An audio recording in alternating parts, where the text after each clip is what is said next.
안녕하세요. 뉴스 속 날씨 유다현입니다. 시청자 여러분께서는 올여름 어떠셨나요? 낮에는 푹푹 찌는 더위에 밤에는 기온이 떨어지지 않는 열대야까지 깊은 숙면을 취하지 못하는 날이 더 많았던 것 같은데요. 특히나 대도시일수록 한낮 기온이 더 높고 열대야 현상도 더 심각했습니다. 이것은 도심 기온이 주변 지역보다 기온이 높아지는 열섬 현상 탓입니다. 오늘은 도시기후를 어떻게 하면 사람들이 살기에 쾌적하게 변화시킬 수 있을지 K웨더 반기성 센터장님과 함께 이야기 나눠보겠습니다. 센터장님 안녕하세요. 안녕하세요. 네, 자 매년 갈수록 더워지고 또 열대야 현상도 자주 나타나는 것 같은데요. 올여름에도 열대야가 심했었죠? 네, 그렇습니다. 올여름 서울의 열대야 발생 일수는 13일입니다. 작년 여름에 6일이었던 것에 비하면 한 2배 정도 더 많이 발생했으니까요. 네. 작년보다는 뭐 좀 더웠다고 볼 수가 있죠. 그러나 2012년과 2013년 여름이 참 더웠거든요. 이때 열대야가 각각 20일, 23일 발생을 했었습니다. 최근 10년간을 보면 올여름 열대야 발생 일수가 한 5위 정도 되거든요. 그러니까 중간 정도의 더위였던 해로 보시면 되겠습니다. 네, 외국의 도시들을 보면요. 도시 안에 공원이나 호수, 또 녹지지대 등이 많아서인지 공기도 쾌적하고 또 살기에도 어려움이 없어 보일 때가 많거든요. 물론 유럽은 서한해양성 기후나 또 지중해성 기후로 우리나라보다는 여름에 덜 덥다는 특징이 있긴 하죠. 네, 그렇습니다. 함부르크 면적의 70%는 호수와 강과 공원입니다. 함부르크에서 예전에 같이 공부했었던 독일 친구의 자랑입니다. 네. 그의 말처럼 함부르크는 녹색 도시로 이름이 높죠. 도시 한가운데 신선한 녹지, 깊고 푸른 호수, 물결 치는 강변을 만날 수 있거든요. 우아한 쇼핑거리도 있고요. 고급 부티크나 앤티크 상점, 또 고급 식료품 상점이 아주 즐비하고요. 세계 최고 수준의 대학과 또 300여 개의 극장, 수없는 음악 무대와 소극장을 만날 수 있는 곳입니다. 또 브람스의 고향이기도 하죠. 그래서 음악 수준도 아주 상당히 높은 곳입니다. 네. 근데 함부르크는 자연과 도시 생활이 예쁘게 조화될 수 있다는 것을 아주 잘 보여줍니다. 이런 점을 인정받아서 함부르크는 2011년에 유럽 환경 수도로 지정되었습니다. 함부르크에서 있다가 이제 서울로 들어와 보니까 말이죠. 너무 비교가 되더라고요. 서울 등 우리나라의 대도시는 살기에 그렇게 쾌적하지 않은 기후거든요. 네. 그렇다면 무엇보다 이 도시의 공기청정도를 더 높이기 위해서라도 대안 마련이 필요해 보이거든요. 어떤 방법으로 도시 기후를 바꿀 수가 있을까요? 쾌적한 삶을 저해하는 도시 기후를 변화시키는 방법에는 가장 먼저 녹지 공간을 확보하는 방법이 있습니다. 콘크리트나 아스팔트의 구조물을 나무나 식물로 바꿔나가는 방법이죠. 나무나 이 식물들은 땅속에 지하수를 흡수를 해서 증산작용을 합니다. 이를 통해서 기온을 낮춰주고 시원하게 만들어주죠. 또 도심의 숲은 여름 한낮의 평균 기온을 3도에서 한 7도 정도 낮춰주고 평균 습도는 9에서 한 23% 높여준다래요. 네. 예를 들어서 플라타너스 한 그루가 주는 냉방 효과는 아주 엄청난데요. 하루 평균 15평형 에어컨 5대를 5시간 정도 가동하는 효과가 있다고 합니다. 두 번째 방법으로는 도시 하천 수량과 호수의 저수량을 증가하는 방법이 있습니다. 도시 하천의 수량을 증가를 시키면 대기의 냉각 효과가 있죠. 도시의 적정한 습도 공급 역할도 또 합니다.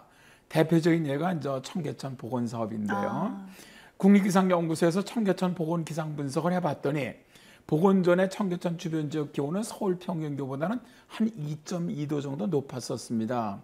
그러나 이제 복원 후 청계천 내 녹지점의 기온은 청계천 주변 지역보다 약 0.9도까지 낮아졌습니다. 그렇다면 청계천을 복원한 다음에 서울 평균 지역의 기온이 평균이 한 3.1도 정도나 낮아졌다는 건데 와 정말 엄청난 기온 하강 효과가 있었던 거네요. 녹지 공간을 확보를 하거나 또 도시 바람길을 만들거나 또 도시의 하천이나 호수를 만드는 것 외에도 또 다른 방법들은 없을까요? 그 외에 도시 기후를 변조시키는 방법에 쿨루프 방법이 있습니다. 쿨루프는 옥상이나 지붕 등의 태양 복사 에너지의 반사율이 큰 재료를 갖다 사용하는 방법이죠. 그래서 이제 가시광선이나 적외선, 자외선 등을 반사해서 공기의 온도를 낮추는 방법입니다. 냉방 비용을 최고 한 40%까지 줄일 수 있다고 합니다. 그 외에 차열성 보수성 포장 공법도 있습니다. 여름철 도시기온 상승의 주범인 아스팔트 열기를 줄이는 방법인데요. 아스팔트 포장재를 차열성과 보수성이 있는 도료를 사용을 해서 도시 기온을 낮추는 것이죠. 한여름에 차열성 재료로 포장한 경우 최고 10도 정도의 기온 저하가 나타난다고 하니까 정말 대단하다고 할 수가 있죠. 네. 그러나 이제 돈이 좀 많이 든다는 단점은 있습니다. 맞아요. 말씀하신 것처럼 아무래도 도시 기후를 변조시키는 좋은 방법이 많겠지만 비용 문제를 고려하지가 않을 수가 없잖아요. 가장 좋은 방법은 그렇다면 무엇일까요? 저는 녹지 공간 확보라고 생각을 합니다. 물론 이제 기온도 좀 낮춰주지만 많은 산소를 공급을 해주고 또 사람들의 정서에도 가장 큰 도움이 되거든요. 근데 이제 녹지 공간 확보 방법엔 두 가지가 있습니다. 먼저 도시의 빌딩이나 주택의 옥상을 녹화하는 방법입니다. 네. 두 번째로는 도시 공원 공간을 확장하는 방법이죠. 이제 먼저 옥상 녹화를 보면 말이죠. 충북대학교 대학원의 이제 그린 네트워크 구축을 통한 도시의 열섬 현상 저감 효과 분석이라는 보고서에 따르면 옥상 녹화 효과는 아주 매우 크다래요. 라짜린 등은 옥상 녹화 지역에서 60% 정도 광투과를 감소시킨다고 얘기를 하고요. 이 얘기는 이제 온도 저감 효과가 아주 매우 크다는 것이죠. 네. 리우는 옥상 녹화의 온도 저감 효과가 9도에서 한 20도 정도이며 평균 14도 정도의 온도 차이가 있다고 이야기를 합니다. 또 파파다키스 등은 노출된 벽면은 태양 복사율의 최고 값이 평방미터당 600와트에 도달한다고 해요. 그러나 그늘진 벽면 같은 경우는 평방미터당 100와트로 측정되었다고 하거든요. 그러니까 그늘진 곳의 기온도 많이 내려가지만 또 습도가 노출된 곳보다 7% 이상 높게 나타난다고 보고서에서 밝히고 있습니다. 이런 옥상 녹화는 도시의 대기 온도를 높이 올라가지 않도록 하는 완충 역할을 하면서 건물의 투과열 출입을 차단하는 역할도 합니다. 네. 이 도시 옥상 녹화가 미국의 시카고가 가장 대표적으로 성공한 도시로 알고 있거든요. 독일이나 일본 등에서도 많은 옥상에 녹지 정원을 또 만드는 사례가 많다고 들었는데요. 그렇다면 이 두 번째 방안인 이 도시 공원 공간을 늘리면 구체적으로 어떤 효과가 있는 건가요? 도시의 이제 공원 공간을 늘릴 경우 수목의 기화열에 의한 냉각 효과가 있죠.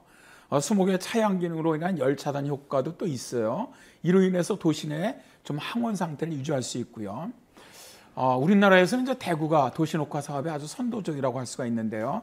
가장 더운 도시가 대구죠. 네. 대구가 이제 1996년부터 2006년까지 제1차 푸른 대구 가꾸기 사업을 실시했었습니다. 도시공원을 조성한 곳 중에서 2280원의 온도 변화는 0.51도 정도 온도가 떨어졌고요. 국제보상공원 같은 경우는 전체적으로 0.36대 온도가 떨어졌다고 합니다. 네, 이렇게 녹지 공간을 확충을 함으로써 시민들의 눈과 또 마음도 즐거워지고 또 더군다나 이 도심 온도도 낮출 수 있다면 일석이조가 아닌가 싶네요. 네, 오늘 말씀 감사합니다. 네, 감사합니다. 숨이 턱턱 막히는 도시 기후를 쾌적하게 바꾸는 가장 좋은 방법으로 녹지 공간의 확충을 이야기해 봤는데요. 산림청에 따르면 우리나라 1인당 도시 숲 면적은 8.32제곱미터로 세계보건기구가 권고하는 9제곱미터의 절반가량에 불과합니다. 산림청에서도 계속적으로 녹지 공간 확보를 위해서 많은 돈을 투자하고 있지만 우리뿐 아니라 후손들에게 쾌적한 삶을 물려주기 위한 국민들의 더 많은 관심도 필요해 보입니다.